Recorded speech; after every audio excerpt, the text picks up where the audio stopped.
Mohon dukungannya untuk channel ini terus berkembang dengan cara subscribe, nyalakan tombol notifikasi. Terima kasih. Tuhan Yesus memberkati. Kisah Para Rasul pasal 6. 7 orang dipilih untuk melayani orang miskin. Pada masa itu, ketika jumlah murid makin bertambah, timbullah sungut-sungut di antara orang-orang Yahudi yang berbahasa Yunani terhadap orang-orang Ibrani, karena pembagian kepada janda-janda mereka diabaikan dalam pelayanan sehari-hari. Berhubung dengan itu, ke-12 rasul itu memanggil semua murid berkumpul dan berkata, "Kami tidak merasa puas karena kami melalaikan firman Allah untuk melayani meja. Karena itu, saudara-saudara, pilihlah 7 orang dari antaramu yang terkenal baik dan yang penuh roh dan hikmat, supaya kami mengangkat mereka untuk tugas itu, dan supaya kami sendiri dapat memusatkan pikiran dalam doa dan pelayanan firman." Usul itu diterima baik oleh seluruh jemaat. Lalu mereka memilih Stefanus, seorang yang penuh iman dan Roh Kudus, dan Filipus, Prokorus, Nikanor, Timon, Parmenas, dan Nikolaus, seorang penganut agama Yahudi dari Antioquia. Mereka itu dihadapkan kepada rasul-rasul, lalu rasul-rasul itu pun berdoa dan meletakkan tangan di atas mereka. Firman Allah makin tersebar, dan jumlah murid di Yerusalem makin bertambah banyak. Juga sejumlah besar imam menyerahkan diri dan percaya. Tuduhan terhadap Stefanus. Dan Stefanus, yang penuh dengan karunia dan kuasa, mengadakan mujizat-mujizat dan tanda-tanda di antara orang banyak. Tetapi tampillah beberapa orang dari jemaat Yahudi yang disebut jemaat orang Libertini.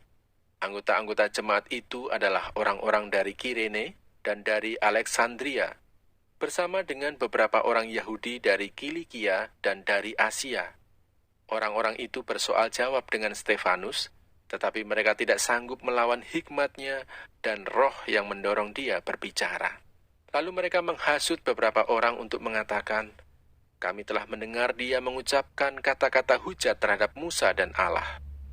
Dengan jalan demikian, mereka mengadakan suatu gerakan di antara orang banyak serta tua-tua dan ahli-ahli Taurat. Mereka menyergap Stefanus, menyeretnya dan membawanya ke hadapan mahkamah agama. Lalu mereka memajukan saksi-saksi palsu yang berkata, "Orang ini terus-menerus mengucapkan perkataan yang menghina tempat kudus ini dan hukum Taurat, sebab kami telah mendengar dia mengatakan bahwa Yesus orang Nazaret itu akan merubuhkan tempat ini dan mengubah adat istiadat yang diwariskan oleh Musa kepada kita." Semua orang yang duduk dalam sidang mahkamah agama itu menatap Stefanus. Lalu mereka melihat muka Stefanus sama seperti muka seorang malaikat.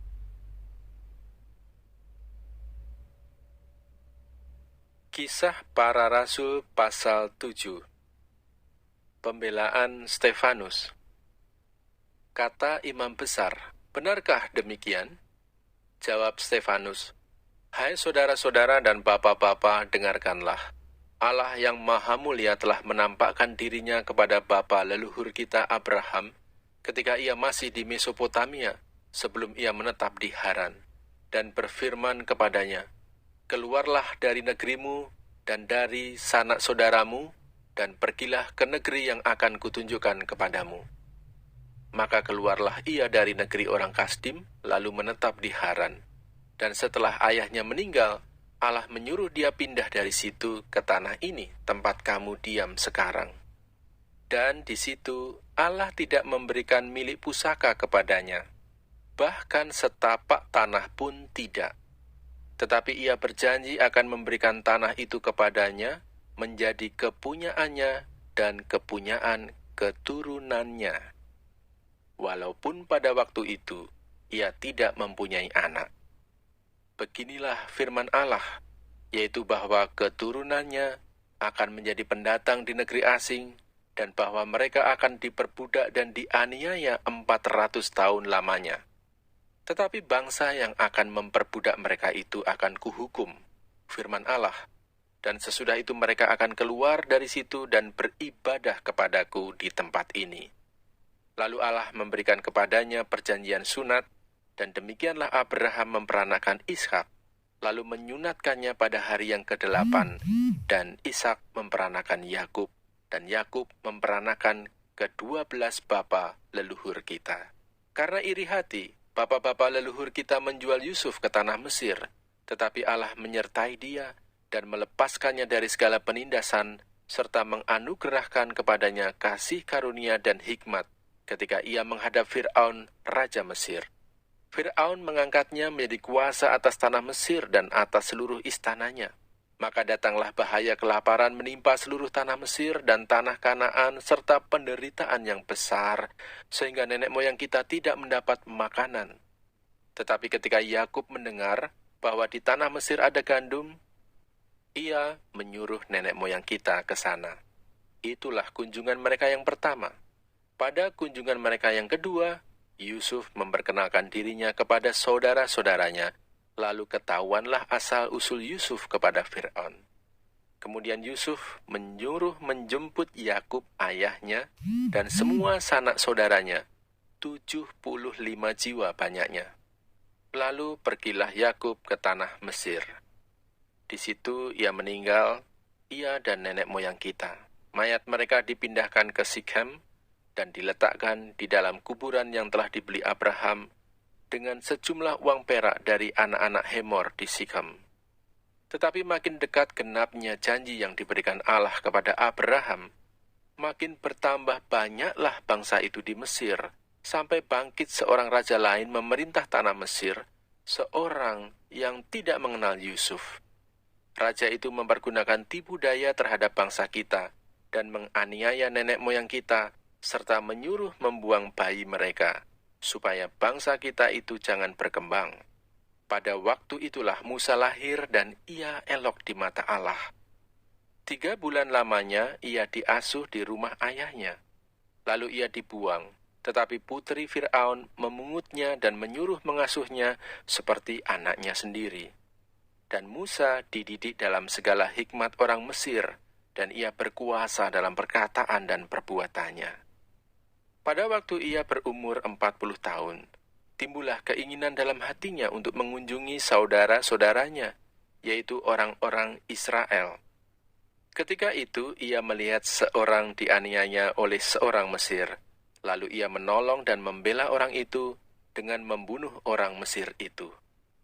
Pada sangkanya, saudara-saudaranya akan mengerti bahwa Allah memakai dia untuk menyelamatkan mereka, tetapi mereka tidak mengerti. Pada keesokan harinya, ia muncul pula ketika 2 orang Israel sedang berkelahi. Lalu ia berusaha mendamaikan mereka. Katanya, "Saudara-saudara, bukankah kamu ini bersaudara? Mengapakah kamu saling menganiaya?" Tetapi orang yang berbuat salah kepada temannya itu menolak Musa dan berkata, "Siapakah yang mengangkat engkau menjadi pemimpin dan hakim atas kami? Apakah engkau bermaksud membunuh aku, sama seperti kemarin engkau membunuh orang Mesir itu?" Mendengar perkataan itu, larilah Musa dan hidup sebagai pendatang di tanah Midian. Di situ ia memperanakkan 2 orang anak laki-laki. Dan sesudah 40 tahun tampaklah kepadanya seorang malaikat di padang gurun gunung Sinai, di dalam nyala api yang keluar dari semak duri. Musa heran tentang penglihatan itu, dan ketika ia pergi ke situ untuk melihatnya dari dekat, datanglah suara Tuhan kepadanya. "Akulah Allah nenek moyangmu, Allah Abraham, Ishak dan Yakub." Maka gemetarlah Musa, dan ia tidak berani lagi melihatnya. Lalu firman Allah kepadanya, "Tanggalkanlah kasutmu dari kakimu, sebab tempat di mana engkau berdiri itu adalah tanah yang kudus. Aku telah memperhatikan dengan sungguh kesengsaraan umatku di tanah Mesir, dan aku telah mendengar keluh kesah mereka, dan aku telah turun untuk melepaskan mereka. Karena itu marilah engkau akan kuutus ke tanah Mesir." Musa ini yang telah mereka tolak dengan mengatakan, "Siapakah yang mengangkat engkau menjadi pemimpin dan hakim?" Musa ini juga telah diutus oleh Allah sebagai pemimpin dan penyelamat oleh malaikat yang telah menampakkan diri kepadanya di semak duri itu. Dialah yang membawa mereka keluar dengan mengadakan mujizat-mujizat dan tanda-tanda di tanah Mesir, di Laut Merah dan di padang gurun 40 tahun lamanya. Musa ini pula lah yang berkata kepada orang Israel, "Seorang nabi seperti aku ini akan dibangkitkan Allah bagimu dari antara saudara-saudaramu." Musa inilah yang menjadi pengantara dalam sidang jemaah di padang gurun di antara malaikat yang berfirman kepadanya di Gunung Sinai dan nenek moyang kita.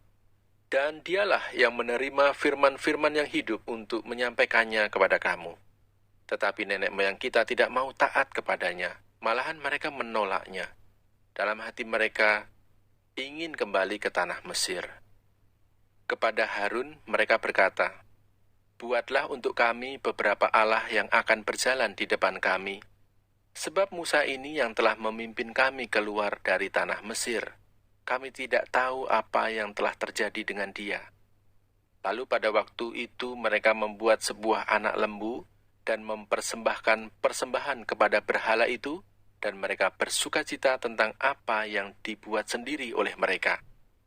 Maka berpalinglah Allah dari mereka dan membiarkan mereka beribadah kepada bala tentara langit, seperti yang tertulis dalam kitab nabi-nabi. "Apakah kamu mempersembahkan kepadaku korban sembelihan dan persembahan selama 40 tahun di padang gurun itu, hai kaum Israel? Tidak pernah, malahan kamu mengusung kemah Moloch dan bintang dewa Refan, patung-patung yang kamu buat itu untuk disembah. Maka aku akan membawa kamu ke dalam pembuangan sampai di seberang sana Babel." Kemah kesaksian ada pada nenek moyang kita di padang gurun, seperti yang diperintahkan Allah kepada Musa untuk membuatnya menurut contoh yang telah dilihatnya. Kemah itu yang diterima nenek moyang kita dan yang dengan pimpinan Yosua dibawa masuk ke tanah ini, yaitu waktu tanah ini direbut dari bangsa-bangsa lain yang dihalau Allah dari depan nenek moyang kita. Demikianlah sampai kepada zaman Daud. Daud telah mendapat kasih karunia di hadapan Allah, dan ia memohon supaya ia diperkenankan untuk mendirikan suatu tempat kediaman bagi Allah Yakub. Tetapi Salomonlah yang mendirikan sebuah rumah untuk Allah. Tetapi Yang Maha Tinggi tidak diam dalam apa yang dibuat oleh tangan manusia. Seperti yang dikatakan oleh Nabi, "Langit adalah tahtaku, dan bumi adalah tumpuan kakiku. Rumah apakah yang akan kamu dirikan bagiku? Demikian firman Tuhan, tempat apakah yang akan menjadi perhentianku? Bukankah tanganku sendiri yang membuat semuanya ini? Hai orang-orang yang keras kepala dan yang tidak bersunat hati dan telinga, kamu selalu menentang Roh Kudus sama seperti nenek moyangmu, demikian juga kamu. Siapakah dari nabi-nabi yang tidak dianiaya oleh nenek moyangmu? Bahkan mereka membunuh orang-orang yang lebih dahulu memberitakan tentang kedatangan orang benar, yang sekarang telah kamu khianati dan kamu bunuh. Kamu telah menerima hukum Taurat yang disampaikan oleh malaikat-malaikat, akan tetapi kamu tidak menurutinya." Stefanus dibunuh, Saulus hadir.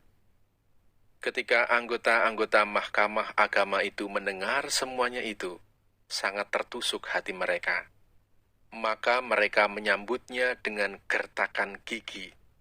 Tetapi Stefanus yang penuh dengan Roh Kudus menatap ke langit, lalu melihat kemuliaan Allah dan Yesus berdiri di sebelah kanan Allah. Lalu katanya, "Sungguh, aku melihat langit terbuka dan Anak Manusia berdiri di sebelah kanan Allah." Maka berteriak-teriaklah mereka, dan sambil menutup telinga serentak menyerbu dia. Mereka menyeret dia keluar kota, lalu melemparinya. Dan saksi-saksi meletakkan jubah mereka di depan kaki seorang muda yang bernama Saulus. Sedang mereka melemparinya, Stefanus berdoa. Katanya, "Ya Tuhan Yesus, terimalah rohku." Sambil berlutut ia berseru dengan suara nyaring, "Tuhan, janganlah tanggungkan dosa ini kepada mereka." Dan dengan perkataan itu, meninggallah ia. "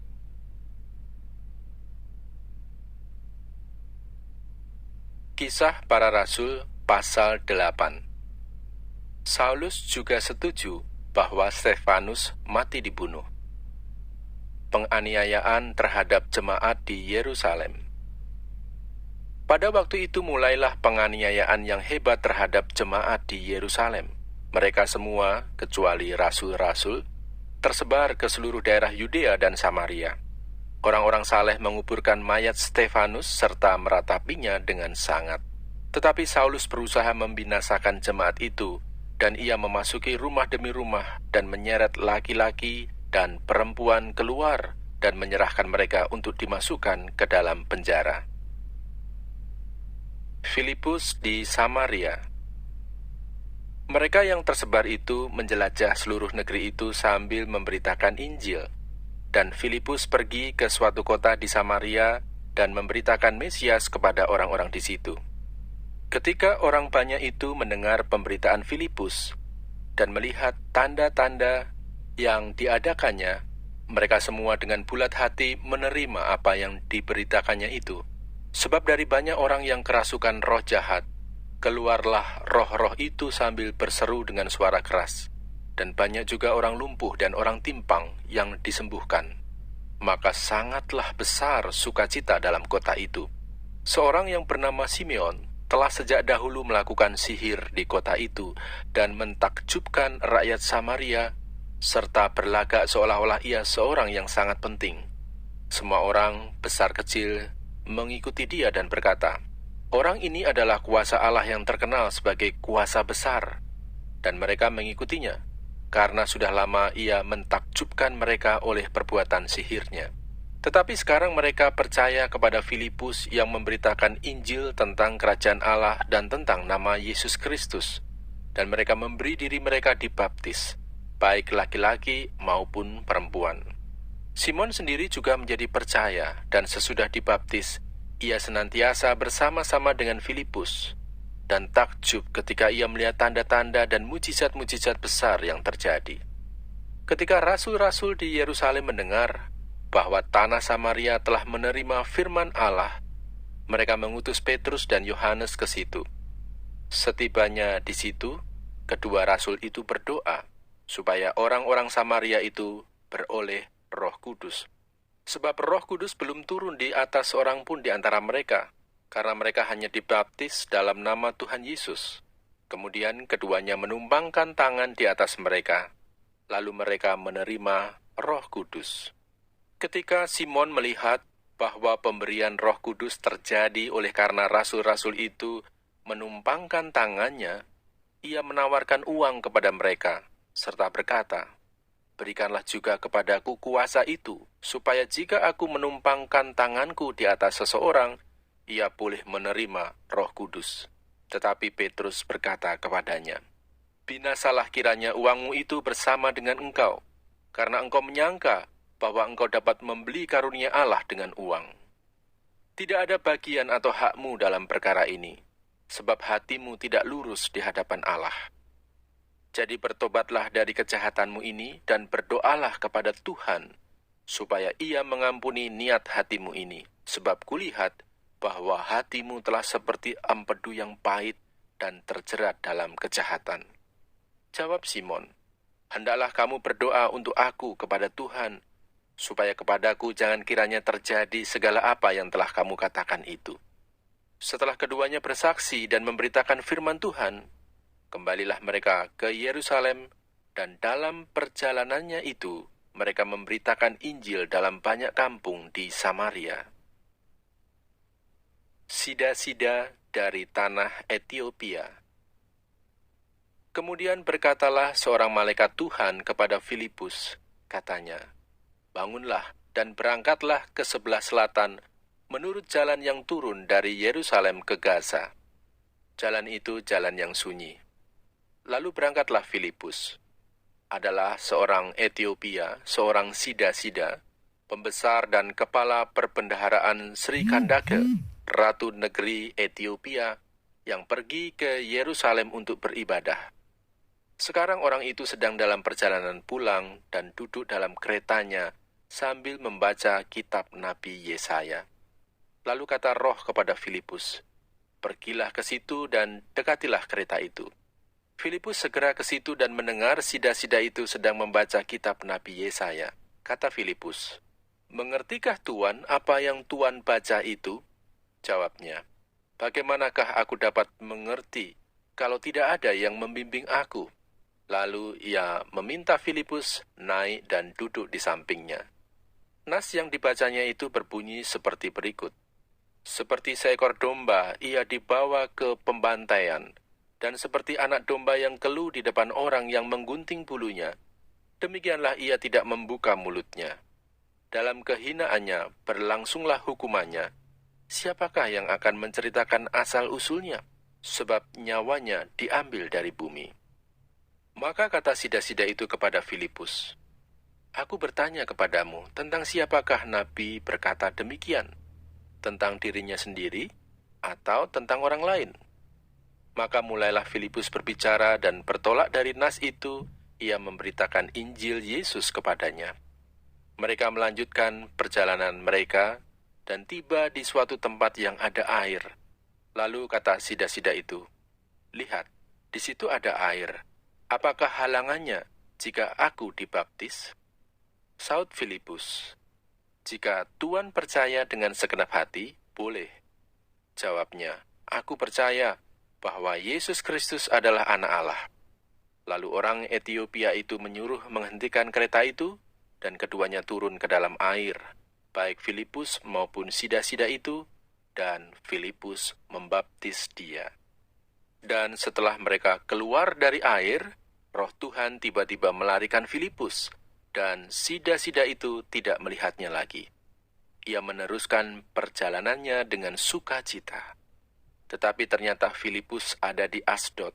Ia berjalan melalui daerah itu dan memberitakan Injil di semua kota sampai ia tiba di Kaisarea.